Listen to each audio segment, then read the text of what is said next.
Assalamualaikum warahmatullahi wabarakatuh. Sebelumnya kami dari kelompok 5 yang beranggotakan saya, Nuri Fitriani, Nisa Zahra Laksmi, Sabrina Tribuana, Aprilia Dwi Cahyani Putri ingin mempresentasikan hasil dari diskusi kami terkait asuransi jiwa syariah. Di sini kita akan membahas beberapa pokok pembahasan. Yang pertama terkait konsep dasar asuransi syariah, selanjutnya konsep dasar asuransi jiwa syariah, kemudian ada akad-akad asuransi jiwa syariah, selanjutnya mekanisme asuransi jiwa syariah, juga produk asuransi jiwa syariah, cara memilih asuransi jiwa syariah, selanjutnya indikator asuransi jiwa syariah, dan terakhir terkait kesimpulan. Untuk yang pertama terkait konsep dasar asuransi syariah, di mana di sini Islamic Insurance atau asuransi Islam atau yang lebih dikenal dengan asuransi syariah adalah salah satu instrumen keuangan non-bank yang dijadikan sebagai media bagi masyarakat dalam mengantisipasi risiko-risiko yang mungkin akan terjadi di masa yang akan datang. Menurut Fatwa Dewan Syariah Nasional nomor 21 /DSN/MUI/10 tentang Pedoman Umum Asuransi Syariah bahwa asuransi syariah adalah usaha saling melindungi dan tolong-menolong di antara sejumlah orang atau pihak melalui investasi, melalui aset dan atau tabaruk yang memberikan pola pengembalian untuk menghadapi resiko tertentu melalui akad atau perikatan yang sesuai dengan syariah. Perusahaan asuransi syariah hanya berperan sebagai operator atau pengelola yang bertugas mengurus administrasi data kepesertaan, mengelola risiko, mengelola dana tabaru, dan membayarkan klaim sesuai dengan yang diperjanjikan sebagai imbalan atas pekerjaan tersebut. Perusahaan asuransi juga memperoleh fee atau upah atau bagi hasil dari pengelolaan dana yang terkumpul dari peserta. Kemudian profit yang diperoleh dari surplus underwriting, komisi reasuransi dan hasil investasi bukan seluruhnya menjadi milik perusahaan, tetapi dilakukan bagi hasil atau mudharabah dengan peserta. Kemudian akan dilanjutkan oleh teman saya. Mengenai asuransi jiwa syariah pertanggungannya itu adalah manusia. Peserta asuransi jiwa syariah saling tolong-menolong dan melindungi melalui kontribusi ke dana tabaru. Dalam asuransi jiwa syariah, ada beberapa jenis transaksi yang harus dihindari, yaitu gharar atau ketidakpastian, riba atau tambahan, dan maisir atau judi. Jadi, dana nasabah pada asuransi jiwa syariah, khususnya unit link, tidak akan diinvestasikan pada hal-hal yang bertentangan dengan syariat Islam. Akad-akad asuransi jiwa syariah itu ada 6. Yang pertama akad tabaru, di mana salah satu peserta asuransi mengalami musibah dan mengajukan klaim, maka pihak asuransi akan memberikan dana klaim yang mana berasal dari dana tabaru. Yang kedua ada wakalah bil ujroh, akad pelimpahan kekuasaan yang diberikan peserta asuransi sebagai pihak tertanggung kepada perusahaan asuransi sebagai penanggung, sehingga pihak asuransi mendapat ujroh atau atas pengelolaan dana premi. Yang ketiga ada mudharabah, sebuah perjanjian antara perusahaan asuransi syariah yang berperan sebagai pengelola dana, mudharib, dengan peserta asuransi syariah sebagai pemegang polis yaitu sahibul mal, yang dilaksanakan sesuai dengan prinsip mudharabah. Yang keempat ada wakaf. Adanya pernyataan dan persetujuan dari pihak wakif dalam formulir janji wakaf atas santunan asuransi atau investasi. Dalam form tersebut, pihak wakif menunjuk nazir serta menyatakan besar persentase manfaat asuransi dan investasi yang akan diwakafkan dengan persetujuan para ahli waris. Yang kelima ada wasiat dan waris. Pelaksanaan akad waris pada fitur wakaf ini dibuktikan dengan adanya penyerahan dana santunan asuransi dasar atau kematian kepada ahli waris pemegang polis. Dan yang terakhir ada CORD. Pelaksanaan akad CORD ketika terjadinya defisit underwriting, yaitu kelemahan keuangan pada dana tabaru yang mengakibatkan dana tabaru tidak mencukupi dalam pembayaran santunan asuransi atau klaim.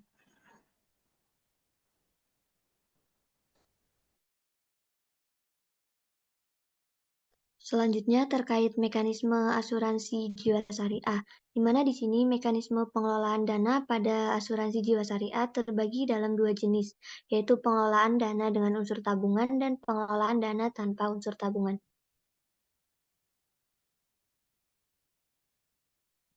Untuk yang pertama terkait pengelolaan dana dengan unsur tabungan, di mana di sini premi yang diterima dimasukkan ke dalam rekening tabungan dan rekening khusus atau rekening tabaru. Rekening tabungan merupakan rekening yang menjadi tabungan bagi peserta, di mana dapat digunakan oleh peserta kapanpun sesuai kehendak peserta asuransi. Sedangkan rekening tabaru merupakan rekening yang khusus disediakan untuk kebaikan berupa pembayaran klaim kepada ahli waris jika di antara para peserta ada yang ditakdirkan meninggal dunia. Kemudian yang kedua, premi disatukan dalam kumpulan dana peserta, kemudian dikembangkan melalui investasi proyek yang dibenarkan dalam Islam dengan menerapkan prinsip bagi hasil atau mudharabah sesuai dengan kesepakatan. Misalnya 60% keuntungan untuk peserta dan 40% keuntungan untuk perusahaan. Selanjutnya yang ketiga, keuntungan, di mana di sini keuntungan peserta dimasukkan ke dalam rekening tabungan dan rekening tabaru secara proporsional, sedangkan keuntungan perusahaan dipergunakan untuk pembiayaan operasional perusahaan. Yang kedua, pengelolaan dana tanpa unsur tabungan, di mana di sini premi yang diterima dimasukkan ke dalam rekening khusus yang disebut rekening tabaru. Kemudian premi dimasukkan ke dalam kumpulan dana peserta, kemudian dikembangkan melalui investasi proyek yang dibenarkan dalam Islam. Yang ketiga, keuntungan investasi yang diperoleh dimasukkan ke dalam kumpulan dana peserta. Nah, setelah dikurangi dengan beban asuransi yaitu klaim dan premi, reasuransi, dan masih terdapat kelebihan, maka kelebihan itu akan dibagi menurut prinsip mudharabah.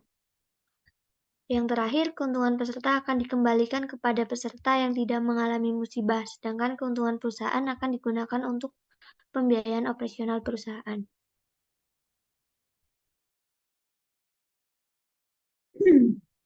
Selanjutnya ada produk asuransi jiwa syariah. Yang pertama, term insurance atau asuransi berjangka. Jenis asuransi untuk memberikan perlindungan dalam jangka waktu tertentu, khususnya jangka pendek. Biasanya dalam waktu 1 tahun atau 2 tahun, dan asuransi jenis ini tidak mengandung unsur tabungan atau non-saving. Dan selanjutnya ada endowment insurance atau asuransi dwiguna. Jenis asuransi ini memberikan perlindungan dan menyediakan sejumlah dana dalam jangka waktu tertentu minimal 5 tahun yang mengandung unsur tabungan atau saving. Terakhir ada whole life insurance atau asuransi seumur hidup. Jenis asuransi ini memberikan perlindungan tetap seumur hidup serta manfaat asuransi diberikan pada waktu kapanpun tanpa dibatasi waktu berakhirnya perjanjian. Selanjutnya ada contoh produk life insurance. Yang pertama, produk-produk individu yang mengandung unsur tabungan atau saving. Produk-produk individu ada unsur tabungan atau saving, artinya suatu produk yang diperuntukkan untuk perorangan dan dibuat secara khusus, di mana di dalamnya selain mengandung tabaru, juga terdapat unsur tabungan yang dapat diambil kapan saja oleh pemiliknya, yaitu antara lain takaful dana investasi, takaful dana siswa, takaful dana haji, takaful dana jabatan, dan terakhir ada takaful hasanah. Selanjutnya, produk-produk individu atau non-saving. Produk-produk syariah yang sifatnya individu dan di dalam struktur produknya semuanya bersifat tabaru atau dana tolong-menolong, antara lain takaful kesehatan individu, takaful kecelakaan diri individu, takaful al-khairat individu. Yang terakhir ada produk-produk kumpulan. Produk yang didesain dalam jumlah peserta relatif banyak dan dalam struktur produknya ada yang mengandung unsur tabungan atau saving dan ada yang tidak mengandung unsur tabungan. Produk-produk kumpulan yang tidak mengandung unsur tabungan di akhir masa kontrak tidak ada bagi hasil atau pengembalian nilai tunai karena semuanya bersifat tabaru, antara lain takaful kecelakaan diri kumpulan, takaful kecelakaan siswa, takaful wisata dan perjalanan, takaful pembiayaan, takaful majelis taklim, takaful al-khairat, takaful Medicare, takaful al-khairat plus tabungan haji atau takaful iuran haji. Yang terakhir ada takaful perjalanan haji dan umroh.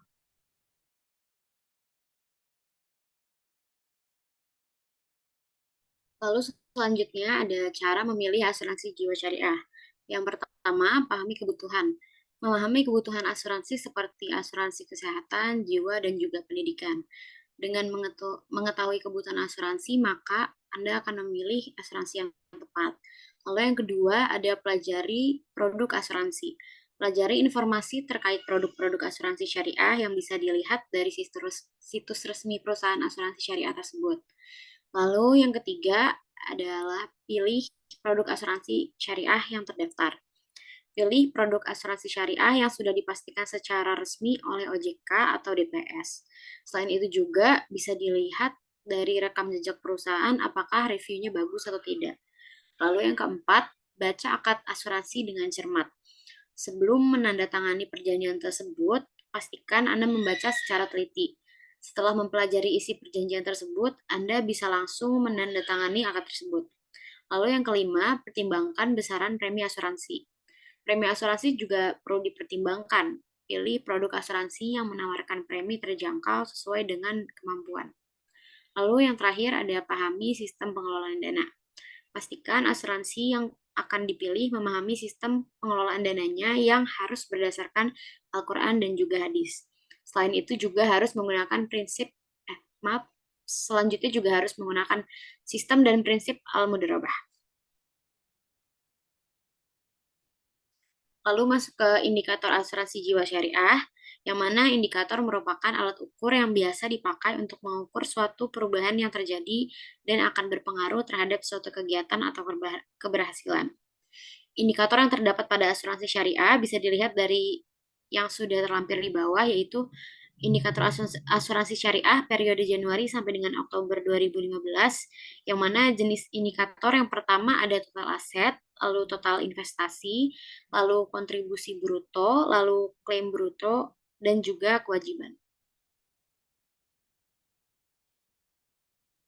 Lalu kesimpulan dari topik yang kita bahas kali ini, yang pertama ada asuransi syariah terdiri atas asuransi jiwa dan juga asuransi umum. Asuransi jiwa syariah pertanggungannya adalah manusia, sedangkan asuransi umum syariah pertanggungannya adalah harta benda. Lalu dalam asuransi jiwa syariah, transaksi yang harus dihindari yaitu goror atau ketidakpastian, riba atau tambahan, dan masyir atau judi. Beberapa akad yang ada pada perusahaan asuransi jiwa syariah antara lain akad tabaru, akad wakalah bil ujroh, akad wakaf, akad wasiat dan waris, dan akad qard. Produk dasar asuransi dibedakan dalam 3 kategori, yaitu yang pertama term insurance atau asuransi berjangka, lalu endowment insurance atau asuransi dwiguna, dan whole life insurance atau asuransi seumur hidup. Demikian presentasi dari kelompok kami, kurang lebihnya mohon maaf. Wassalamualaikum warahmatullahi wabarakatuh.